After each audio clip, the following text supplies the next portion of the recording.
Hello everyone. Today I'd like to share with you a small story about a single mother named LyTuCam who lives with her little daughter in the quiet mountains.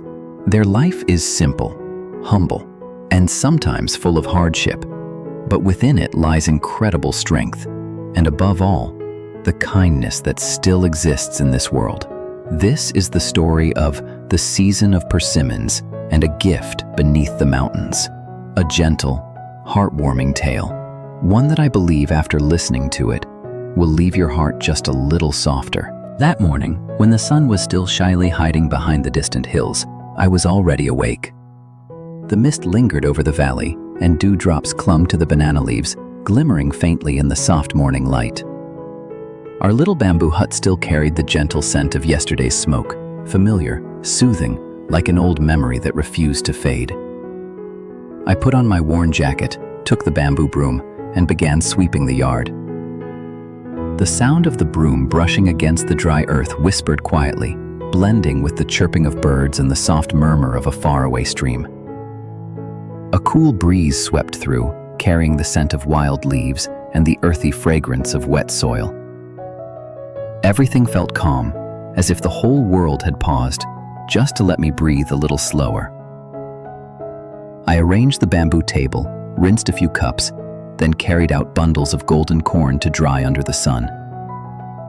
The kernels shone like amber drops, simple yet breathtakingly beautiful. I thought of the days behind those harvests, the sweat, the tired smiles, and the quiet hope that things would get better someday. When everything was neat, I sat down on a small wooden stool, looking out into the misty mountains. A new day was beginning, without the noise of cars, without the rush of the city. Only the sound of wind, of birds, and the steady rhythm of my own breathing. I smiled softly and whispered to myself, life doesn't have to be grand. Sometimes, waking up early, tidying our little home, and hearing my child's laughter is already enough. After cleaning up, I put on my faded hat, slung a bamboo basket over my back, and stepped out toward the hillside. The narrow trail winding through the forest had become so familiar that I could tell where I was just by the sound of the wind. The morning air was crisp and pure, with a faint scent of damp earth. In the distance, the persimmon trees had turned golden, painting the slope as if someone had sprinkled honey over the green leaves. I reached out, gently brushing aside a branch, and picked the ripest fruits, smooth, warm, still holding a bit of yesterday's sunlight. Each time I placed one in my basket, it made a soft thud, a sound so small yet so full of life. The sweet aroma of ripe persimmons drifted through the air, wrapping the hillside in quiet warmth. I paused for a moment, lifting my eyes to the sky. People may wander far, I thought, but somehow, we always find our way back to simple seasons like this, to the scent of earth, the rustle of leaves, and the peace that only home can bring. I bit into a fresh persimmon, the sweetness melting on my tongue, tinged with a faint bitterness. Just like life itself, sometimes hard, sometimes gentle, but always something worth holding on to. The sun climbed higher, bathing the field and my basket of fruit in soft gold. And as I looked at the shimmering persimmons, gratitude swelled quietly inside me. As long as I have my health, I murmured. As long as there are seasons like this, and my little show-eye waiting at home, life will always be beautiful. Later that morning, I set up a small cloth by the roadside and gently poured out the golden fruits.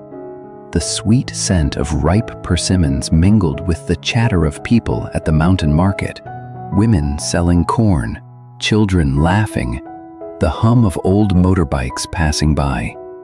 A kind woman stopped her bike and smiled. "Are these from your trees, Tucam?" she asked. I nodded. "Yes, they're from the hills, sweet and fresh. Would you like to try some?" She bent down, picking a few, smiling softly. Here, in our small town, people rarely bargained. They bought not only because they needed to, but because they cared. Another woman approached, lifting her helmet and laughing. "Oh, these are your persimmons again. Give me 2 kilos. My daughter loved them last time." Her words made me laugh. Simple words, yet somehow so warm. By noon, half my basket was gone. I wiped the sweat from my cheek and looked around. Other women selling vegetables nearby were smiling too, chatting, laughing in the sunlight. We weren't rich, none of us, but we all had something precious, the joy that came from small, honest work and kind connections. As I sat quietly, listening to the rustle of leaves, I realized happiness isn't about how much we earn. It's about being able to work with our own hands and still find beauty in the ordinary moments around us. That same evening, in the small town below the hills, Nam parked his old motorbike in front of a general store. The air had turned cooler, and the wind from the mountains carried the first whispers of winter. He stood there for a moment, gazing through the shop window at the stacks of blankets and mattresses, soft, colorful, inviting.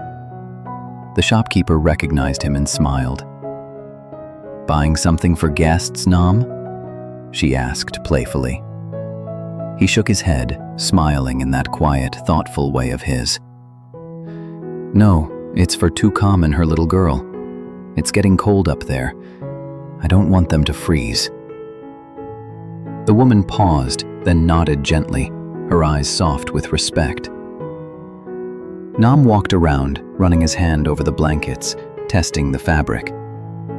Finally, he chose a thick blue mattress and a warm brown quilt with pink seams. "Please wrap them carefully," he said. "The road's rough, but I want them to be warm this season." When he tied the gifts to the back of his motorbike, the setting sun painted the sky in gold. The road curved along the mountainside, the wind tugging lightly at his jacket.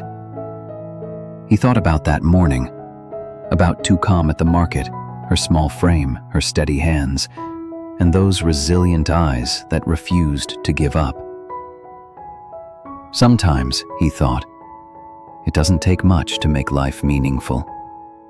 Just one small act of kindness, and the world feels a little brighter. By late afternoon, the familiar path up to the bamboo hut echoed with his footsteps.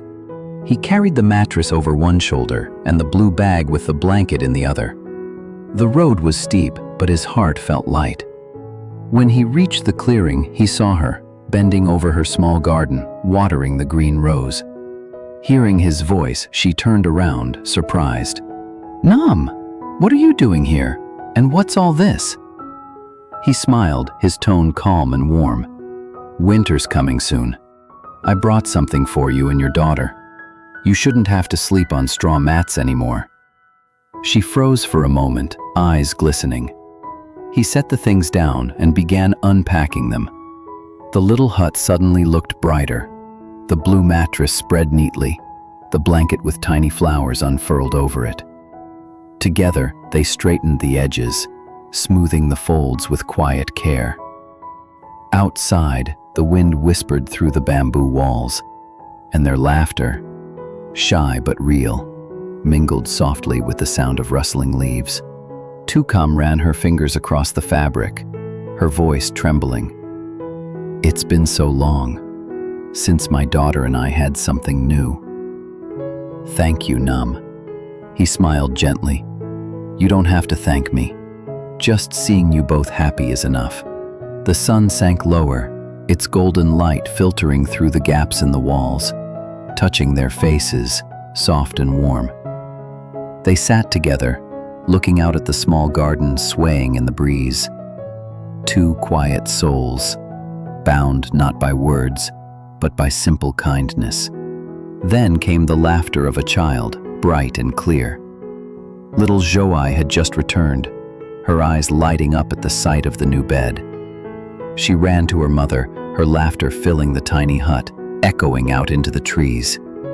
"Nam, watched them, smiling. In that moment, surrounded by mountains and fading sunlight, he realized that warmth didn't only come from blankets. It came from love, from compassion, from hearts that still cared. And somewhere deep inside, I thought to myself, happiness doesn't need to be grand. Sometimes, just one kind heart, one quiet gesture, is enough to warm an entire winter.